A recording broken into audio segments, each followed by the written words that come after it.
আমার মনে হয় যে তুমি একমাত্র তুমি আনকমফোর্টেবল হলেই তুমি না আবার অন্য জায়গায় দেখা শুরু করবে। So this was needed I feel. এটা আনপ্ল্যান্ডই হচ্ছে পুরোটা, যেরকম Bengal files happen to me. অনিরের পর বা কুচবিহার আলফাজের পর এই আমি বেঙ্গল ফাইলসে গোপাল পাঠার চরিত্রে দেখা যাবে, আর আইকনিক ক্যারেক্টার, এবং মানুষজন তো সেটা নিয়ে খুব তোলপাড় চলছে চারিদিকে এখন, যেটা দেখতে পাচ্ছি। সো আই এম লাভিং ইট। মানুষের কথা বলাটাই আমার মনে হয় প্রচন্ড ইম্পর্টেন্ট। এটার শুটিং কি সব বাইরেই হয়েছে? বম্বেতে হয়েছে, মাডাল্যান্ডে ওরা বিশাল বড় সেট করেছিল, তো সেখানেই শ্যুট করেছি। তো প্রচণ্ড মজা হয়েছে, কোনো আনন্দ হয়েছে, প্রচণ্ড টেনশন হয়েছে। অনুপম খেরের সঙ্গে স্ক্রিন শেয়ার করছি, তো সেই ইন ইটসেলফ একটা বিশাল বড় অ্যাচিভমেন্ট। এবং যখন একটা সিন ওনার সঙ্গে আছে, সেই সিনটা হয়ে যাওয়ার পর মানে সিনেমার একটা খুব বড় সিন, তো সেইখানে উনি বিবেক অগ্নিহোত্রীকে বলছেন যে কে বেহতরিন অ্যাক্টর है। তো ওটা তো আমি এখানেও বলেছি, যেরকম আমার নাতিপুতি হলে তাদেরকেও বলবো যে অনুপম খের বলে একজন অভিনেতা ছিলেন, তো তোমার দাদুকে এইটা বলেছি। হ্যাঁ, তো এইগুলো নিয়েই বাঁচি আর কি। তো এরকম, তো সেইটাও খুবই ভালো লেগেছে। এমনি তো ভালোই হয়েছে কাজটা, দেখা যাক কি হয়। আচ্ছা, গোপাল পাঠার চরিত্রটা করে কেমন লেগেছে সেটা বলো।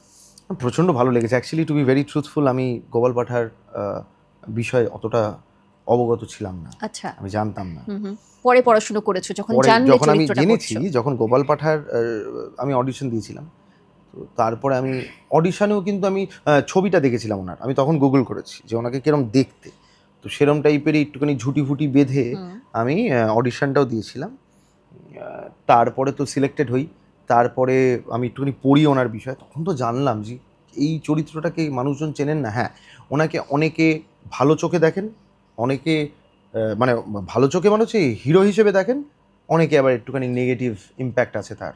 হ্যাঁ, তো সেই ক্ষেত্রে যাই হয়ে যাক না কেন, হি ইজ আ পার্সন যাকে নিয়ে কথা বলা উচিত এবং এক্সিস্ট করে সেটা জানা উচিত, সেটা আমার মনে হয়েছে।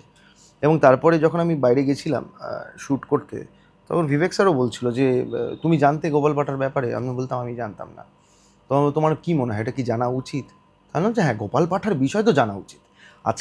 আজকে মীর জাফরের বিষয়ে আমি যদি জানতে পারি, তাহলে আমি গোপাল পাঠার বিষয়ে কেন জানবো না, তাই না? তো সেক্ষেত্রে আমার মনে হয়েছিল যে তখন আমি জানতাম না গোপাল পাঠা, তারপরে আমি পড়লাম, তারপরে রিসার্চ একজন ছিল, তার নামও সৌরভ, তার সঙ্গে অনেকক্ষণ বসলাম, তারপরে জেনে মানে মানে স্প্লেন্ডিড, মানে আমি পুরো একদম ঘেটে গেছিলাম শুনে পুরো বিষয়টা। এবার আমি ফরে না আগেনস্টে সেটা আমি বলবো না, বাট বিষয়টা হচ্ছে that person has to be depicted. এবং যখন 1946 সালের, আমি যেটুকু পার্ট আছে সেটা 1946-এর গল্প বলছে, ডিরেক্ট অ্যাকশন ডের কথা বলছে। তো সেইটা যখন আছে, হ্যাঁ, ডিরেক্ট অ্যাকশন ডে বললো তোমায় গোপাল পাঠাকে দেখাতেই হবে, তুমি যদি ওই গল্প বলো, তো ওরকম ধরনের বিষয়। তো সেইটা করে প্রচণ্ড ভালো লাগছে, প্রচণ্ড ইম্প্যাক্টফুল ক্যারেক্টার। আর আমার ওরকম ইন্টেন্স ক্যারেক্টার তো আমি বললাম কিক পাই।